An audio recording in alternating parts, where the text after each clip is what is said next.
Hello, YouTube world. Okay, so today I'm going to talk about a suicide bomb.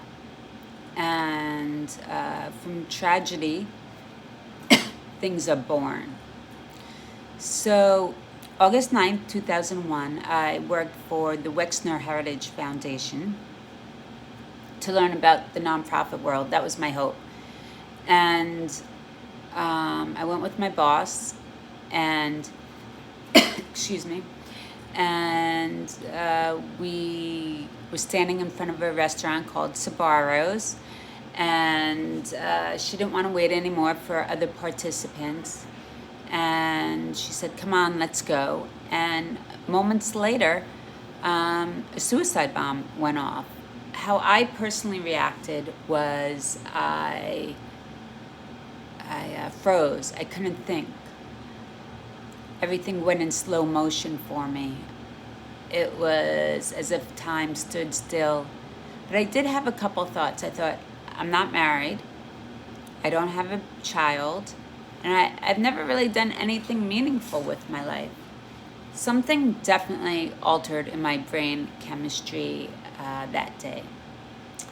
So my boss was really went into high gear there, and she was kind of telling everyone where to go, because sometimes when there's one suicide bomb, they have others in other areas. So she was trying to get us out of the way, back to the hotel, and I couldn't think. I was just really following her lead. And when we got back to the hotel, both of our bosses told me to make this copy of this prayer for the group who were at the hotel safely when the suicide bomb went off. Meanwhile, I was close to the suicide bomb, and I just freaked out on him. I said, "You want me to do it? I was just close to it. These people were in the hotel." Like I said, I couldn't think. And a woman, took me aside and was very calming, and she saw that I was traumatized. And, I got back on the next flight to New York thinking it would be safe. I remember when I was booking my ticket back to New York from Israel, a woman at the desk said, "I don't have that luxury every single time a suicide bomb goes off to just go back to somewhere else. This is my home." Okay, got on the plane, I flew back to New York, and I was a wreck. I was actually drinking every single day. I did a program called Landmark shortly thereafter, but this suicide bomb was on August 9th, 2001. And then, about a month later, I'm walking down the street on Fifth Avenue, and the World Trade Center came toppling down.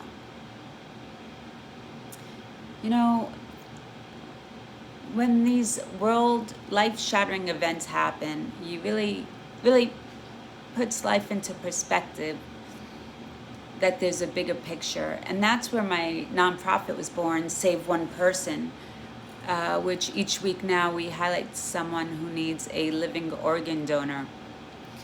So why do I share that with you about these horrific events? And now, fast forward 20 years later,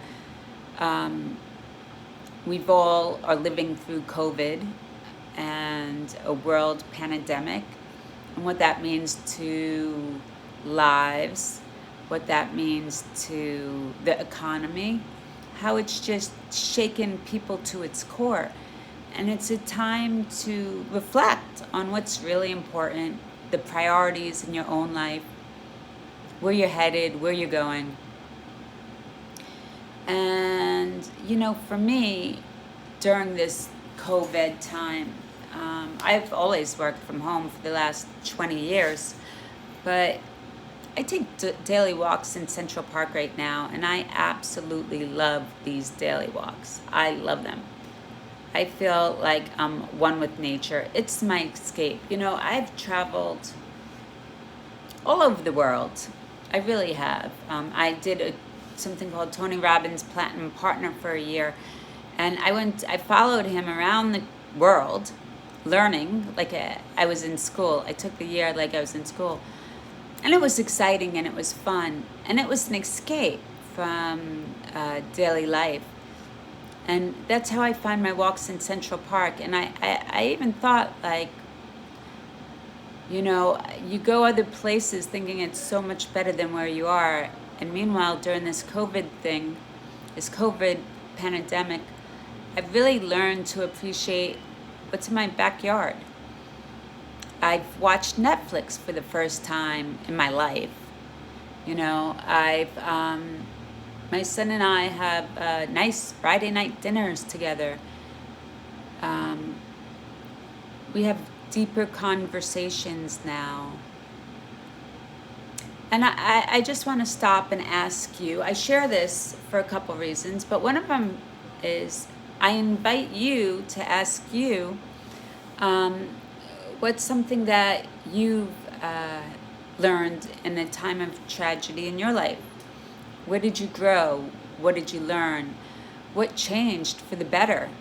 We always look at tragedy as for the worse. And usually when there's tragedy, something great comes out of it afterwards. For instance, in my own life, when my father died, after 9/11 and Sabarros, I started my nonprofit, Save One Person, but it was really in memory of his life and the good things he did. And I always wanted to elevate his soul and keep him alive. And that's how I personally do it, whether you believe in God or you don't. Regardless, usually in these things you learn and grow. So I invite you to go to saveoneperson.org and go under urgent requests. And if you see somebody who needs a life saved that resonates with you, I would appreciate it. Go reach out and save a life.